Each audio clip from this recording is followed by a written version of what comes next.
Right, what about this then? And I know since the 2017 one, I wanted to ask this actually, because what's weird is this is actually how you know how successful your team was at the time before you went over to Immortals. Is, dude, how does a team that wins 2 majors just say like, yeah, okay, Zeus, we're going to let you go, mate. You want to just go be a player? That's fine. Like, we'll just, even though we're literally at the best team in the world right now, God tier, like, no one can beat us. We even look like we've perfected the game. Like, we've got 5-6 maps. Like, you know what? Fuck it. Yeah, we'll just try it harder. Let's just do it without a coach. Like, dude, don't you look back and think, like, isn't there a world in which that would be interesting to see if that team just stays with you as the coach? Definitely, especially since the Immortals thing was so short-lived, right? Of course, yes. And I feel looking back, because we were starting to, like, part of me wanted to go, like, we were all getting in our own heads, right? I'm a really good coach, the most successful team in the world, and I think I can become a player just because I see everyone doing it, and it looks easy, and I understand how things are going. I hate when people do that, by the way. I just want to say, I hate when people do that. It's always a mistake. Anyway, keep going, yeah. Sorry, I didn't know you were on the call, mate. My bad, mate. So, and then for them, they're like, oh, yeah, we're doing so good. No, let Zeus follow his dream. We can still do this the same, right? And obviously they didn't, because they never won another title with FNX. Like, it was literally with FNX, did they? They were in every semi and final, it felt like, but they never won another title. Yeah, they never won another title, and then after that, it started dropping where we fought, because we were making, if my memory doesn't fail me, and it could be, I think we were making like every semifinals. That was always our goal. Like, if we maintain ourselves in the top 4, we're gonna be biting off enough times that we're gonna be winning these titles. And after that, like, it never happened. So looking back, definitely, like, I don't say I regret anything, because every decision I make, I fully believe in, and I go forward, and I had my motives at the time for making whatever decision it'll be. But definitely looking back, not a regret, but there is a question like, what could have been? Would it have changed anything? Would we have not made not won another title? Or would have been, maybe we created an even larger era, right? And for them, I think as well, because looking back, that's kind of why my bear get back, because we look back at like, what could have been? Let's try to do it now, but time had passed. Yes. I mean, the joke is, like, before they broke up this last lineup with... Oh, wait a second. Has he disappeared? I think he's died again.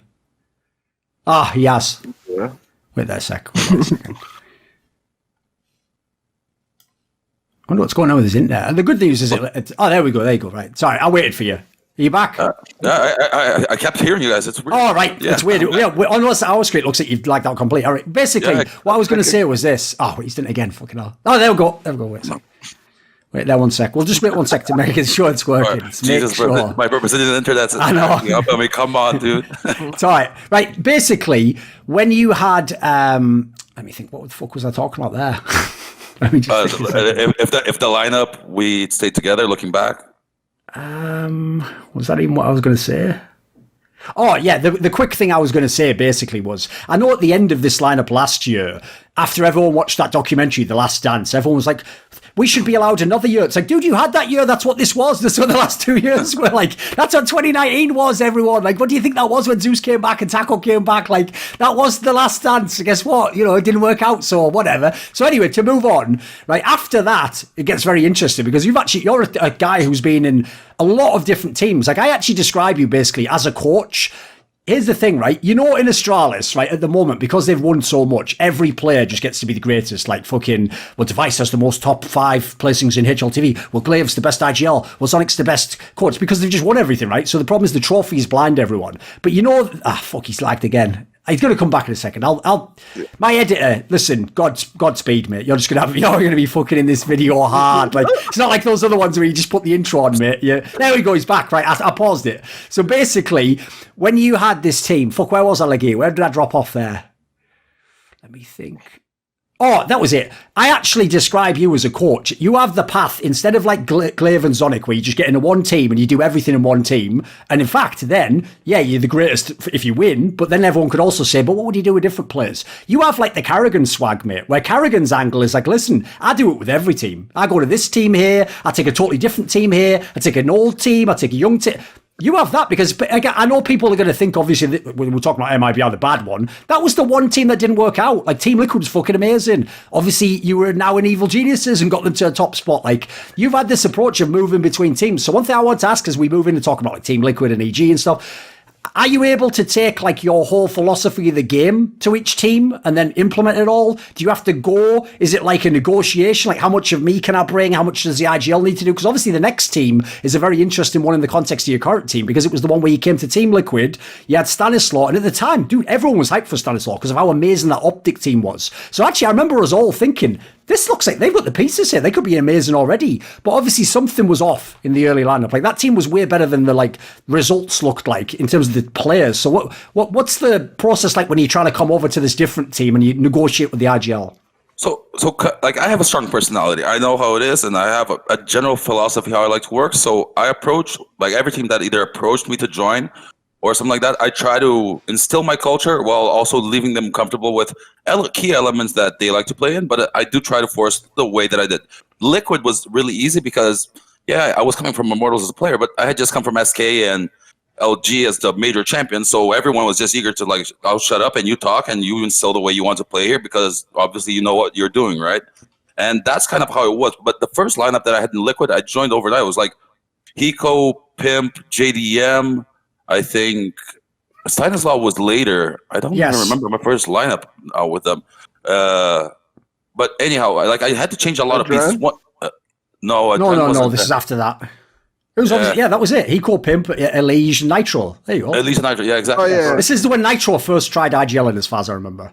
Yeah, and so Hiko was trying to do it, but then his style for the time wasn't working. So he was the first move that I had to make and cut, and that was not easy for me to come as a Brazilian because Brazil already didn't like Hiko, but he was like a superstar player considered back then, and I had to make that difficult decision back in the time.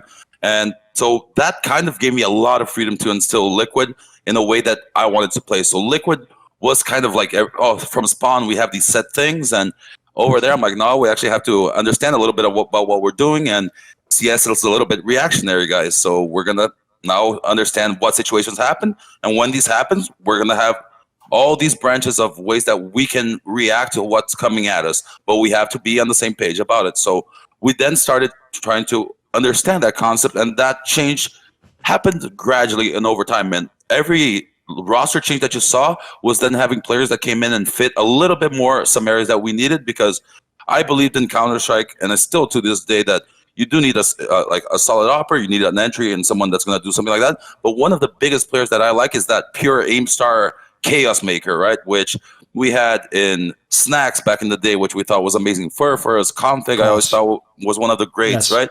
So these kind of players, you need that guy which is bringing that style. And for us, he wasn't the one that's creating that much chaos, but our Aimer Twist, I felt that was the change that actually started to change Liquid into the direction that I wanted, which is a style that we can heavily rely on someone to be that anchor position for us, kind of doing a little bit of chaos just from his headshotting. He had that cold. I tried to set up Russ to be the next Cold Zera. That's always the way that when I talk to him, I try to explain and give Cold Zera's thought process through the much time that we had worked together, so that he was solid. We needed someone solid that we could count on and rely, who will take those hard positions like Pit on Inferno, things like that, who are really hard to hold. But if you're a really good aimer, you can hold from anywhere.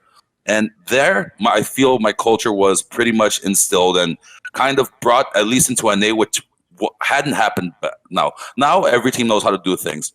Back then, they didn't. So literally, I had to instill a little bit of the European and Brazilian style into an NA team, because that's kind of how I learned in SKLG.